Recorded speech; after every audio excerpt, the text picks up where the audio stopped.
Olá, olá, doutores e doutoras, estamos de volta e é sempre muito bom tê-los aqui no canal do Tabelião. E hoje nós vamos falar de um dos contratos mais importantes dentro do cenário dos contratos empresariais. Nós vamos falar sobre representação comercial, juntamente com alienação fiduciária em garantia, juntamente com arrendamento mercantil, a franquia. Nós temos mais esse importante instituto jurídico que nós falaremos a partir de agora. Não saia daí! Uma das grandes dificuldades do professor de Direito Empresarial na graduação é transmitir os ensinamentos dogmáticos e legais trazidos para a realidade concreta de nossos alunos. Muitas vezes, a realidade do empresário é distante da realidade do aluno e, por isso, existe uma dificuldade um pouco maior na compreensão de determinados institutos jurídicos.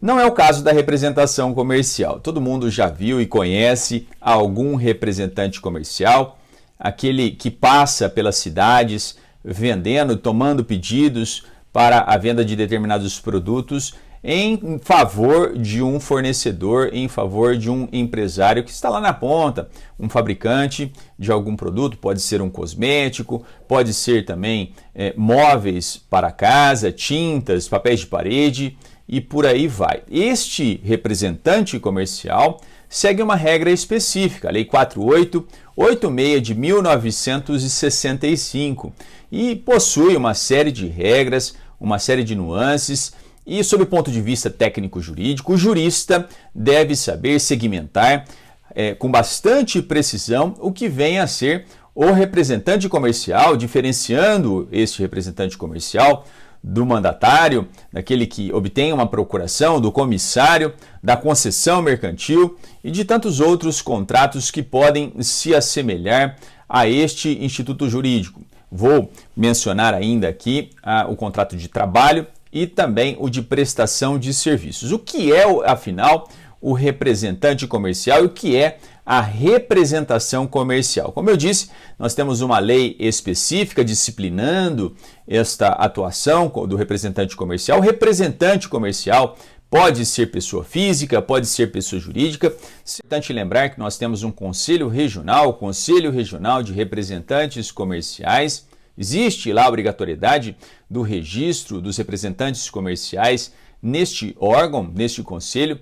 Existe também uma norma determinando que, em caso de não registro desses representantes no Conselho Regional, estaria ele, representante, impedido de receber as suas comissões. Essa norma foi declarada inconstitucional pelo STF, mas ela existe. Fato é que o representante comercial possui apenas um vínculo empresarial com o representado. Não existe vínculo pessoal que demande a caracterização de uma relação de emprego e tampouco uma relação civil que caracterize um contrato de prestação de serviços. Gostaria de elencar a vocês aqui quais são os requisitos para as cláusulas, a presença das cláusulas de representação comercial que estão incursas no artigo 27 da Lei 4886 de 1965. Do contrato de representação comercial, além dos elementos comuns e outros a juízo dos interessados, constarão obrigatoriamente a. Condições e requisitos gerais da representação. B. Indicação genérica ou específica dos produtos ou artigos objeto da representação. C. Prazo certo ou indeterminado da representação. D. Indicação da zona ou zonas em que será exercida a representação. E.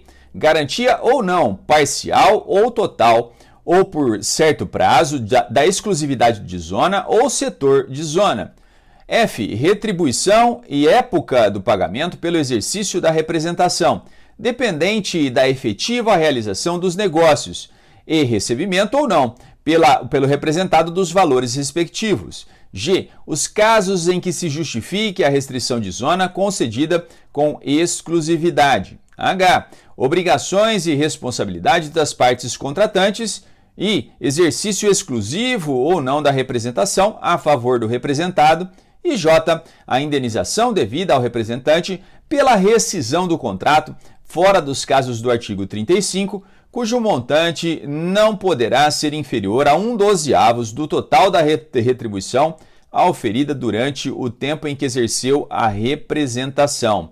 Eu gostaria de chamar a atenção aqui dos senhores para a linha C, que vai tratar do prazo, se é certo ou indeterminado, para dizer o seguinte: regra geral, se você for ler o parágrafo 2º e o parágrafo 3º do artigo 27, você pode ter algumas dúvidas com relação à regra principal. Então eu vou falar qual é a regra principal e depois nós lemos o que diz a redação legal. Então, a regra geral é que apenas o primeiro contrato a ser celebrado pode ser por prazo determinado. Professor, ele pode ser por prazo indeterminado ab início? Sim, pode ser.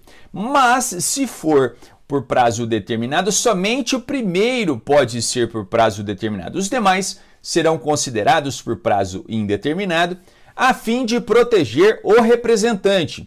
Uma vez que você permite a entabulação de contratos de representação com prazo determinado, a cada término do prazo é possível que o representado apresente novas regras, novas exigências, e isso pode restringir e muito a atuação do representante. Dito isso, nós vamos para a redação do artigo 27, inicialmente o parágrafo 2º. O parágrafo 2º diz: o contrato com prazo determinado, uma vez prorrogado o prazo inicial, tácito ou expresso, torna-se por prazo indeterminado.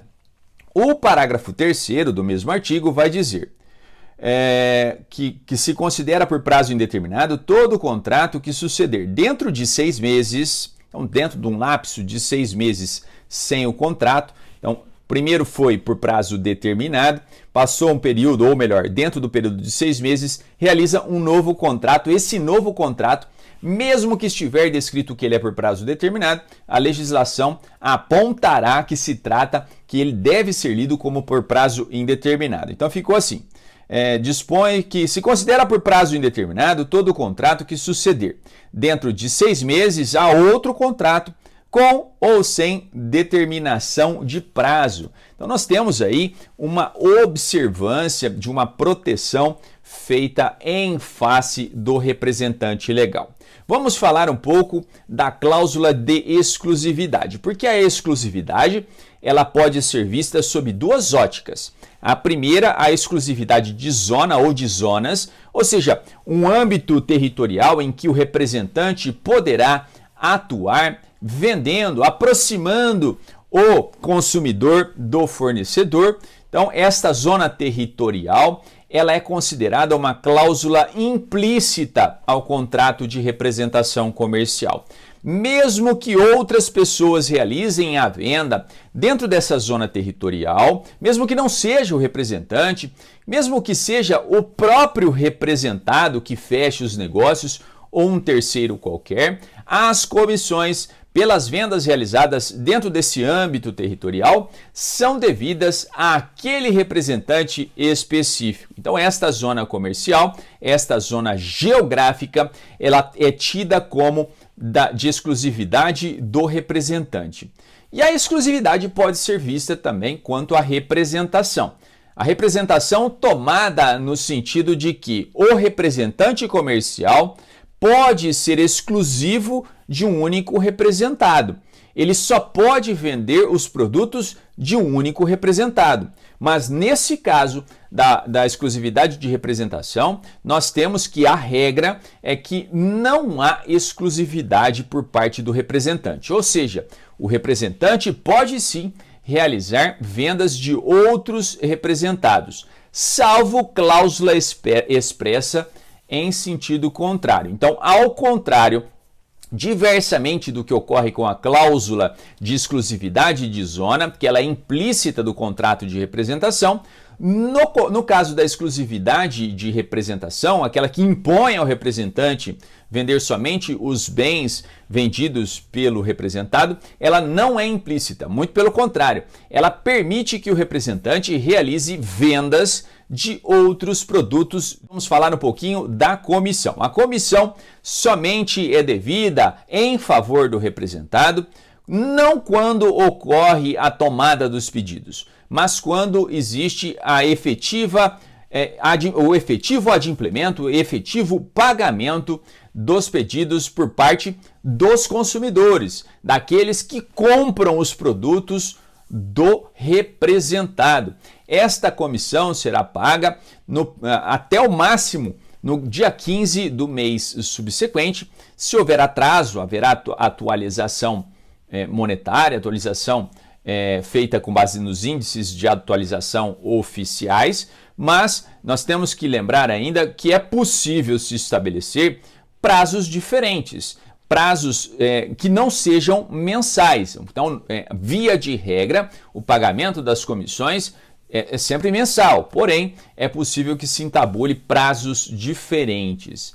Dito isso, nós ficamos momentaneamente por aqui. Convido os senhores a se inscreverem no canal do Tabelião, a compartilharem esses vídeos sensacionais que têm o intuito de manter a chama do direito empresarial acesa em seus corações, uma vez que se trata da matéria mais importante do nosso ordenamento jurídico, na medida em que os empresários mantêm aquecida a nossa economia, os empregos, pagamento de impostos e por aí vai. Vou puxar a sardinha para o meu lado. Vejo vocês logo menos e não percam a oportunidade de ver os outros vídeos do nosso canal. Até mais! Tchau!